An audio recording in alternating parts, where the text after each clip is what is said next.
Judul firman Tuhan yaitu A Time to Weep, adalah waktu untuk menangis. Mari kita baca di dalam Pengkhotbah pasal yang ketiga.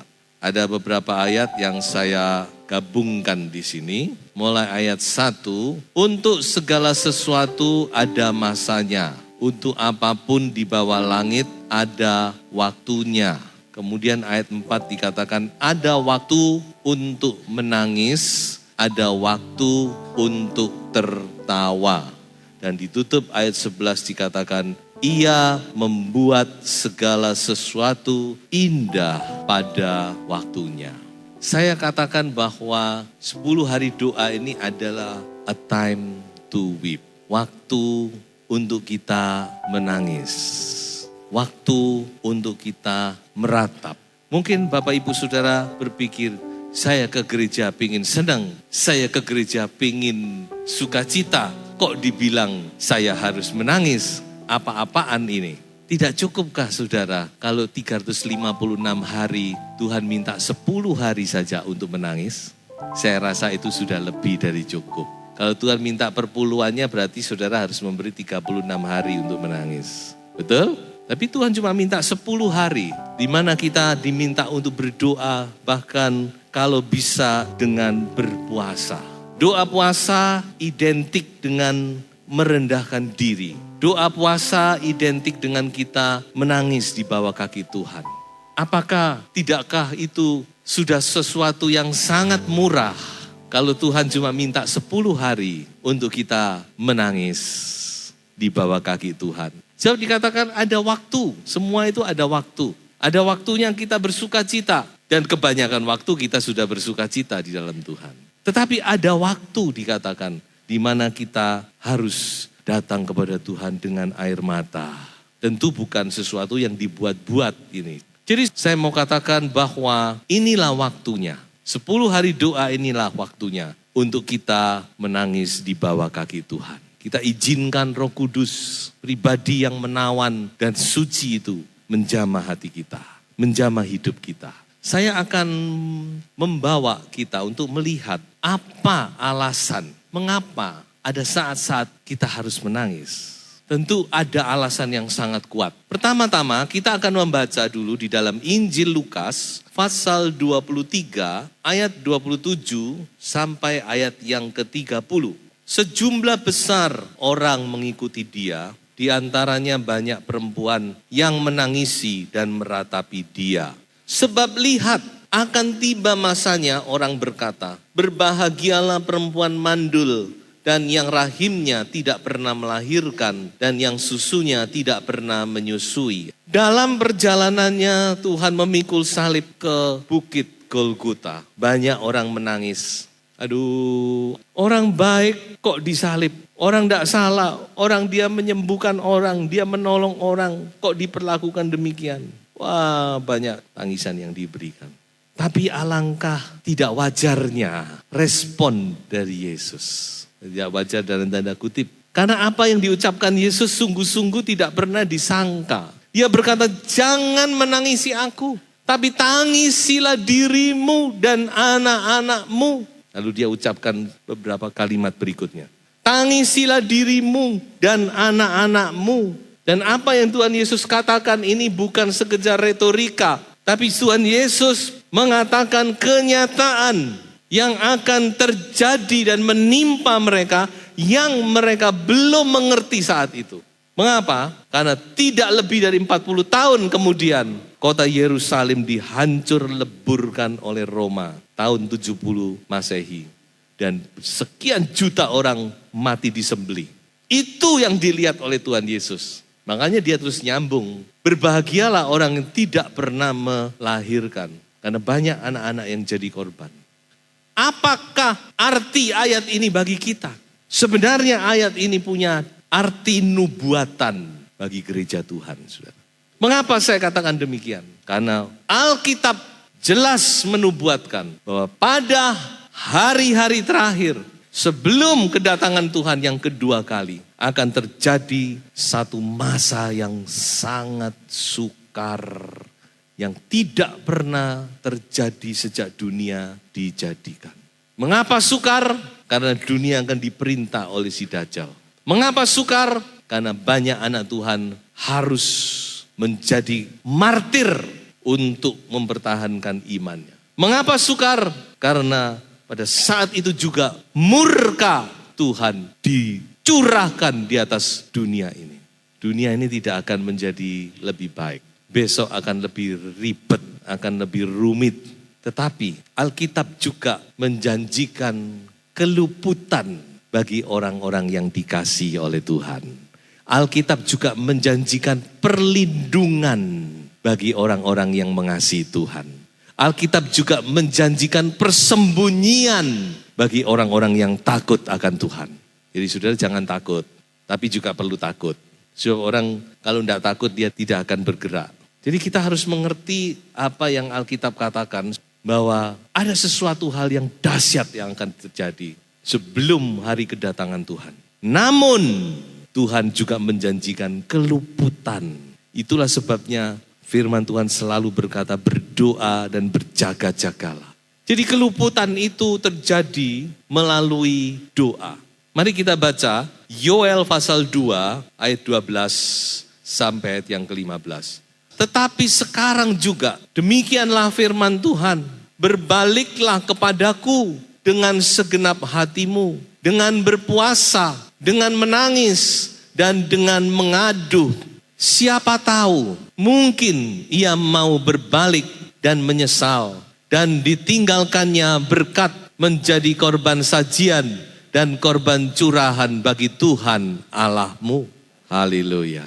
Jadi kembali firman Tuhan yang diucapkan Yoel kurang lebih 700 tahun sebelum Masehi. Masih relevan dan sangat relevan bagi kita. Firman ini berkata, ayo berdoa, berpuasa, koyakkan hatimu, bertobat. Siapa tahu mungkin kamu akan diluputkan. Jadi inilah salah satu alasan mengapa ada saat-saat di mana kita perlu meratap. Meratapi diri kita, meratapi anak, menantu, cucu, dan seterusnya. Jadi yang pertama itu, alasan kenapa kita perlu meratap. Kedua, saya bacakan dari 1 Korintus pasal 4 ayat yang ke-20. Sebab kerajaan Allah bukan terdiri dari perkataan, tetapi dari kuasa. Alasan yang kedua, mengapa kita harus berdoa? Karena gereja Tuhan perlu kuasa. Kita sudah banyak bicara, kita sudah banyak mendengar perkataan, kita sudah banyak mendengar, menerima pengajaran. Saatnya kita harus melihat kuasa Allah itu dinyatakan dalam gerejanya. Dan inilah kekurangan gereja. Gereja sudah kehilangan kuasa itu sudah. Mungkin muncul kadang-kadang kita masih melihat, tapi kalau kita bandingkan dengan apa yang ditulis dalam Alkitab, masih terlalu jauh. Kuasa Allah itu harus dikembalikan kepada gereja. Itulah sebabnya kita harus berdoa. Berdoa supaya kuasa itu dikembalikan kepada gereja.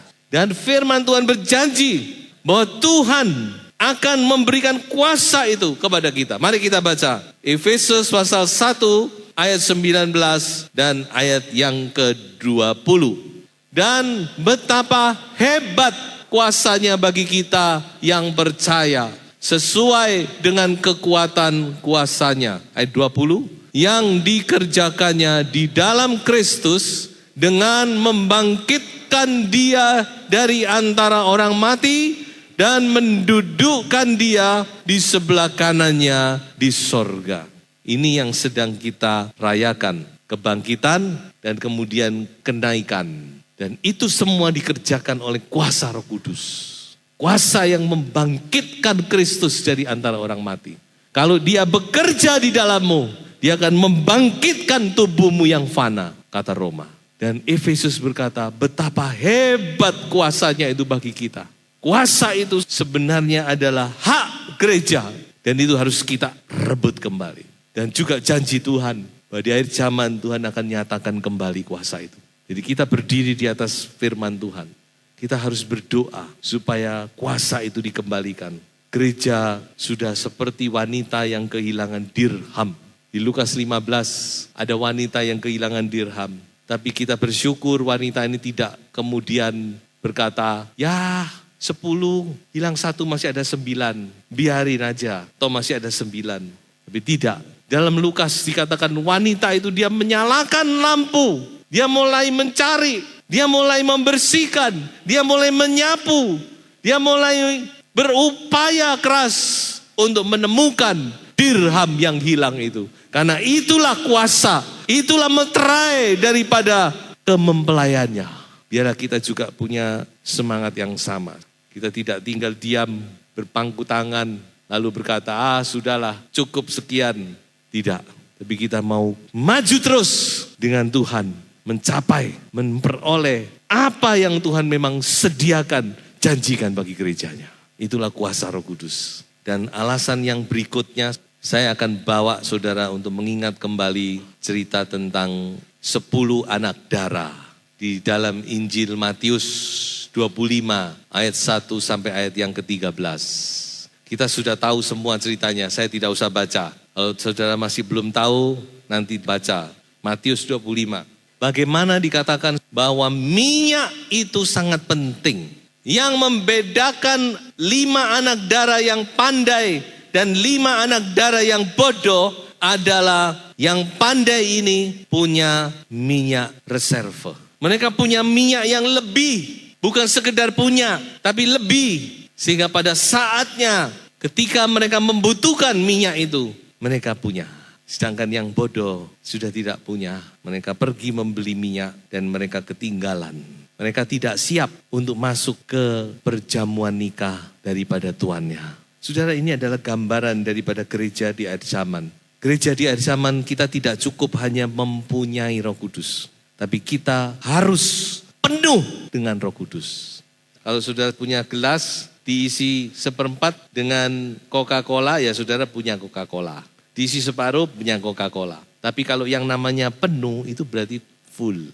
Saudara-saudara, kita tidak cukup cuma punya Roh Kudus, tapi kita harus penuh dengan Roh Kudus. Itu yang Tuhan Yesus janjikan kepada murid-murid sebelum naik ke surga. Tunggu di Yerusalem sampai kamu diperlengkapi dengan kuasa dari tempat yang maha tinggi. Mereka sudah dihembusi Roh Kudus. Waktu Tuhan Yesus bangkit bertemu pertama kali, terimalah Roh Kudus. Punya Roh Kudus. Tapi kenapa kalau Tuhan Yesus ngomong, tunggu. Jadi ada sesuatu ini. Nah ini yang sedang kita gumuli. Ada harga saudara. Tadi dikatakan bukan yang bodoh itu membeli minyak. Berarti ada harga. Tapi saudara jangan salah ya. Saya mau mengklarifikasi. Doa puasa itu bukan bayaran untuk kita terima Roh Kudus. Bukan. Karena Roh Kudus itu kasih karunia. Tetap itu kasih karunia Allah. Tetapi lewat doa dan puasa kita menyatakan kesungguhan kita, menyatakan keseriusan kita, menyatakan kerinduan kita yang sungguh-sungguh bahwa kita menginginkan hal itu. Saudara kalau perlu sesuatu, sudah ditolak, sudah tidak makan, berkata, ya sudahlah. Enggak bukan, kalau sudah benar-benar butuh, sudah akan berusaha. Bagaimana caranya untuk mendapatkan. Inilah kesempatan di mana kita berkumpul bersama-sama dengan doa dan disertai puasa untuk kita minta. Kita berdoa, kita mohon, kita dijamah oleh Roh Kudus. Nah cuma tentang puasa sudah saya coba sedikit menjelaskan karena banyak yang bertanya gimana ya puasa itu harus bagaimana. Ya memang Alkitab tidak menulis, saudara puasa itu harus begini. Tapi umumnya standar puasa itu 24 jam saudara. Jadi kalau saudara makan malam sekarang, kemudian saudara tidak makan lagi sampai besok malam. Nanti kemudian sampai besok malamnya lagi, tidak makan, tidak minum. Yaitu puasa itu standarnya itu. Jadi mari kita mau menjadi anak Tuhan yang penuh dengan Roh Kudus. Mari kita baca ayat 9. Matius 25 ayat 9. Tetapi jawab gadis-gadis yang bijaksana itu, tidak, nanti tidak cukup untuk kami dan untuk kamu. Lebih baik kamu pergi kepada penjual minyak dan beli di situ. Jadi kita melihat di sini bahwa kepenuhan Roh Kudus itu masalah pribadi. Saudara tidak bisa dompleng pada orang lain. Itu pribadi saudara dengan Tuhan. Jadi itu mari, kesempatan yang indah ini kita pakai.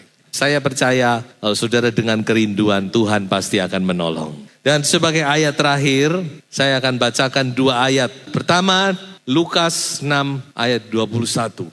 Berbahagialah, hai kamu yang sekarang ini menangis, karena kamu akan tertawa.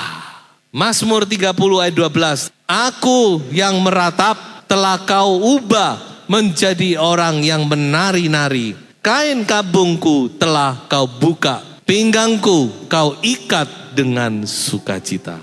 Saudara mau menikmati kebahagiaan, mau menikmati berkat-berkat Tuhan, mau menikmati mujizat Tuhan, masuklah dalam doa dan puasa selama 10 hari ini. Tuhan memberkati saudara semua.